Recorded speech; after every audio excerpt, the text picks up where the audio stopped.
ওই দিনটারে ভয় করুন, প্রকম্পিত দিনটারে ভয় করুন, ভূমিকম্পওয়ালা দিনটারে ভয় করুন। কেমনে শুরু হবে জানো? আল্লাহর নবী জানায় দেয়, উম্মত, আল্লাহ তাআলা একজন আর দুইজন নয়, অসংখ্য অগণিত ফেরেশতা সৃষ্টি করেছেন। মুসলমান, এদের মধ্যে আল্লাহ তাআলা কাউকে অযথা বানায় নাই, বেহুদা বানায় নাই। কাউকে না কাউকে অবশ্যই সবাইকে এক একটা দায়িত্ব আল্লাহ নিয়োজিত করে দিয়েছেন। এর মধ্যে উল্লেখযোগ্য 4 জন ফেরেশতা আছে, তাদেরকে আল্লাহ মোটা মোটা 4টা দায়িত্ব দিয়ে দিলেন, জিবরাইল, মিকাইল, ইসরাফিল। আর একজনের নাম আপনারাই বলেন কি?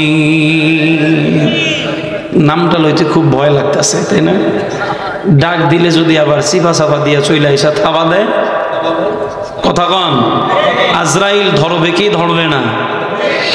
আল্লাহ তাআলা জিবরাইল বানাইয়া দায়িত্ব দিয়া কয়, জিবরাইল, আদম থেকে শুরু করে পয়গম্বরে আরবি সাল্লাল্লাহু আলাইহি ওয়াসাল্লাম এই পর্যন্ত যত নবী রাসূল দুনিয়াতে আসবে, তাদের কাছে আমার পক্ষ থেকে, আমার কাছ থেকে পয়গম নিয়া যাইবা, ওহী নিয়া যাইবা, বার্তা নিয়া যাইবা।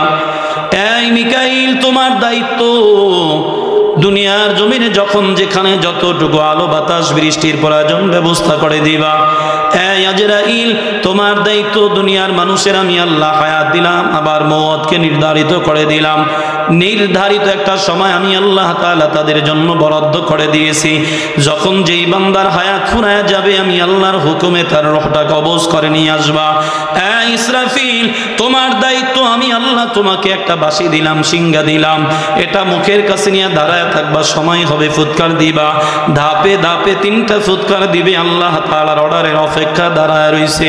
আল্লাহর নবী জানায় দা, উম্মত জানো, ইসরাফিল ওই সময়, এখন এই বর্তমান সময়, যেই সময় আপনি আমি বয়ান করি আর বয়ান শুনি, ইসরাফিল মুখের কাছে সিংহাটা নিয়ে দাঁড়ায় রইছে, আল্লাহর অর্ডারের অপেক্ষায়। হুকুম হবে, ফুৎকার শুরু করে দিবে।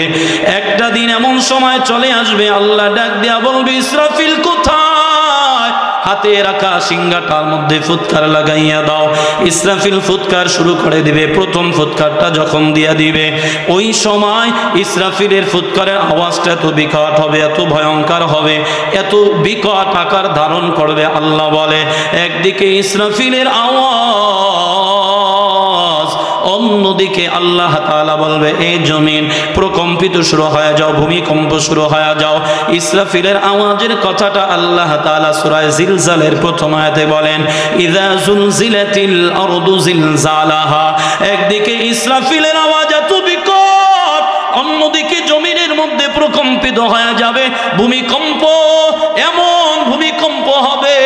আল্লাহ বলে, গোলাম, দুনিয়ার মধ্যে সাধারণ ভূমিকম্প যখন হয়েছিল, কয় নওগাঁ সাপাহারে যখন হয়েছে, ঢাকার মানুষ টের পায় নাই। ঢাকায় যখন হয়েছে, আবার বাংলাদেশের অন্য প্রান্তের মানুষ অনুভব করতে পারে নাই। আল্লাহর নবী জানায় দেয়, উম্মত জানো, ওই দিন এমন ভাবে প্রকম্পিত হবে, ভূমিকম্প হবে, পৃথিবীর ইঞ্চি থেকে ইঞ্চি এমন কোন জায়গা বাদ থাকবে না যেই জায়গাটার মধ্যে প্রকম্পিত শুরু হবে না। চিল্লায় বলুন আল্লাহু আকবার। এলাকার মুসলমান, আল্লাহ জানায় দেয়, পয়গম্বর, ওই দিনটারে ভয় করুন, কারণ ওই দিনটা তো ভয়ঙ্কর একটা দিন হবে, স্বাভাবিক দিনের মতো হবে না রে পয়গম্বর। কেমন হবে? আল্লাহ তাআলা কোরআনের মধ্যে বলেন, ইযাস সামাউ ফাতারাত ওয়া ইযাল কাওয়াকিবু ইনতাসারাত ওয়া ইযাল বিহারু ফুজ্জিরাত। আল্লাহ বলেন, ইসরাফিলের আওয়াজ শুরু হয়ে যাওয়ার সাথে সাথে আসমান বিদীর্ণ হয়ে যাবে, চন্দ্র সূর্যগুলা খুলে খুলে পড়ে যাবে। এরে আল্লাহর বান্দারা, সমুদ্র থেকে যখন বন্যা হয়, জলোচ্ছ্বাস হয়, সব কিছু একাকার করে ফেলে, ঠিক আল্লাহ তাআলা ওই সময় অবস্থাটা এমন করে ফেলবে। আল্লাহ তাআলা খুব ভয়ের কথা জানায় দিলেন, এই গোলাম শোনো, ওই দিন কি অবস্থা হবে জমিনের মধ্যে জানো? ইযা রুজ্জাতিল আরদু রাজ্জা ওয়া বুসাতিল জিবালু বাসসা।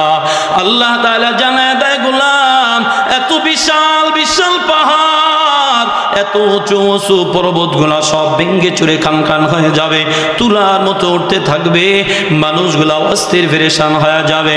হে আল্লাহর বান্দারা, দিলের কানটা লাগাইয়া শুনে যাও রে বাবা, তোমার আমার অবস্থাটা ওই দিন কেমন হবে।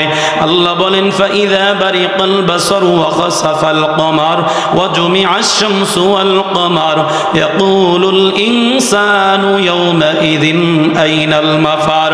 আল্লাহ তাআলা জানায় দেয় গোলাম, ওই দিন ইসরাফিলের আওয়াজ হওয়ার সাথে সাথে মানুষের চোখগুলা অন্ধ হয়ে যাবে, সানা পড়ে যাবে, কোনো মানুষ চোখে দেখবে না। এ আল্লাহর বান্দারা দেখবি বা কেমনে? চন্দ্র সূর্য একাকার হয়ে যাবে, আলো দিতে পারবে না। ও আল্লাহর বান্দারা, ওদিন মানুষগুলা ইয়াকুলুল ইনসানু ইয়াওমাইযিন আইনাল মাফার, পালানোর জন্য চেষ্টা করবে, ভেগে যাওয়ার জন্য চেষ্টা করবে, দৌড়াবে, পালাবে, কোথায় যাবে, কোথায় পালাবে, পালানোর জায়গা নাই, ভেগে যাওয়ারও কোনো সুযোগ নাই। কারণ হলো পৃথিবীর যেখানেই যাবে সেখানেই একই হালাত। কথা বলেন ঠিক কিনা? আরে জমিনের মধ্যে ভূমিকম্প স্বাভাবিকভাবে হলে বলে একটা এলাকা, একটা জেলা, একটা থানা নেওয়া হয়। গোটা বাংলাদেশের মধ্যে একত্রে ভূমিকম্প হয়েছে, এরকম ঘটনা ঘটে নাই কখনো? ঘটছে কি? হ্যাঁ, হয় নাই? ঠিক আল্লাহ বলেন ওই দিন ধরে এমন একটা ঝাঁকুনি মারবো, গোটা পৃথিবীটা থর থর করে কম্পিত হতে থাকবে, এমন একটা অবস্থা হবে। মনে করেন কথার কথা, এই ময়দানের মধ্যে যদি একটা বোম বাস্ট করায় দেওয়া হয়, অথবা আপনি খুব মনোযোগ দিয়ে বয়ান শুনতেছেন, বাচ্চারা আয়েশা খানের সামনে একটা বেলুন ফুটায় দিচ্ছে, আতকা লাভ দিয়ে ওঠে, কথা ঠিক কিনা বল? তো এই ময়দানে যদি একটা বোম বাস্ট হয়, কোনো মানুষ কি এখানে থাকবে? কথা বলে না। ও ভাই, আপনারা কি আমার মতো অসুস্থ? আমি যদি দুর্বল হইয়া কথা বলতে পারি, আপনারা কি একটু সুস্থ হইয়া কি আওয়াজ দিতে পারবেন না? বলেন, থাকবে কি কেউ? কোথায় বের? বের না কি বলে? খাদা। কি বলে আপনাদের দেশে? খাদা। খাদা কয়, হ্যাঁ? কাদা না, মানে আমাদের দেশে অনেক সময় রাস্তার পাশে এরকম লম্বাভাবে ছোট ছোট খালের মতো থাকে, গর্ত থাকে, বেয়ার খাদা খায়। বরিশালের মানুষ তো বিভিন্নভাবে বলে। তো যাই হোক, কোথায় কি এগুলি চিন্তা করবে না, কোথায় বেড়া থাকবে, কোথায় বিল্ডিং থাকবে, কোথায় কি থাকবে, এই চিন্তা কেউ করবে না।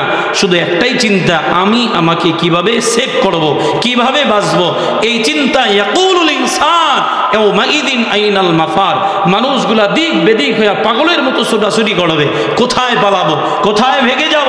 যেখানেই যাই সেখানেই একই হালাত। ভয় লাগেনি? এই ভয় লাগে? কার ভয়? মুরব্বী কয় বলে লাগে না। কার ভয়?